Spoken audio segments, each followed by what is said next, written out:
Alright guys, thank you for coming back for a new video. So today we are doing something very simple. We're replacing this main control board for this Whirlpool washer. So the only reason why we are doing this today is because the drain pump gets stuck on drain and it doesn't do anything else. It just basically stays on drain and then you can't do anything else about it. So, and we found out that basically the board ends up just frying itself and it needs to be replaced. So I believe we've already done one like this earlier this year.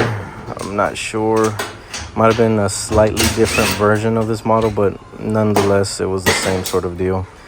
So, and actually I already had to do this to my washer at home. So yeah, it's a little bit annoying, but it's an easy fix. So thankfully most of these screws are just one type, which is 1/4-inch screws. You know, I despise, I hate any appliance that has like 3 to 4 different types of screw. Like, dude, can y'all just keep the same ones? One is not better than the other, trust me. So right there, all you got to do is take your putty knife, start sliding it in, push those pins and pull the panel towards you, and then it'll just pop right off. So right there you see the main board on the right hand side. There's nothing really much to it. If anything, just kind of take pictures of whatever it is that, you know, it has, like all these wire harnesses, all these cables and whatnot. They all go in their own place, so it's gonna be very hard for you to misconnect something. The only thing that would probably happen is if you forget to connect something. So don't be that guy. But anyways, yeah, just be careful to not rip any of these cables or wires or connectors. Just try to do it as carefully as you can. So right there you see me using my needle noses just to try to pry off that black tab. Okay, where are we? So this I think it has a 1/4-inch screw that holds it, but at the same time it's stuck in between those metal pins, which you just have to press and just lift up. So right there you see me take out the old board, and now for the new board. And it's just basically working backwards. So, but one thing I always tell you guys, always remember, just, oh, I almost dropped that. But like I was saying, one thing I always tell you guys is just remember, take pictures. Always have a starting point, a reference point, because whether this is your own appliance or you're working on somebody else's, the worst feeling that you can have is not remembering where certain stuff goes, especially on how they go. When you have that issue, it's just going to be a nightmare. So trust me, I know by experience. Try to take my experiences as lessons for yourself that you can avoid, and just, you know, take advantage of whatever opportunity is presented to you, like this right here. Yeah, I keep telling you, at first these videos were for the average Joe, for every homeowner to save in, you know, a quick buck, because appliance repair is not cheap, especially if you don't have insurance or a warranty on your house that covers your appliances. But then I started thinking about it. I'm like, well, this is more of for any sort of new technician that might be out there in the field and might need some assistance. Because trust me, when I started doing this about like 7-8 years ago, I had no clue what I was working on. Although I knew I was mechanically inclined, meaning that I can figure out whatever power tool you can give me or hand tool. That's what it means.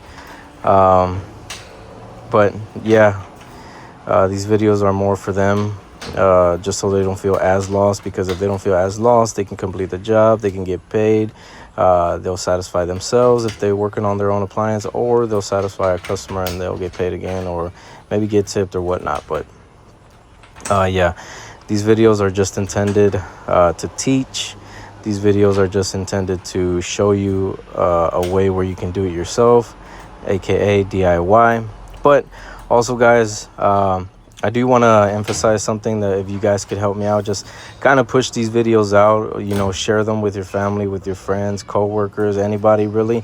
Because trust me, if we all, even if you live in an apartment, there is a bare minimum, at least 3 to 4 different appliances that you have in that household. Apartment, townhouse, your home, a house, it don't matter.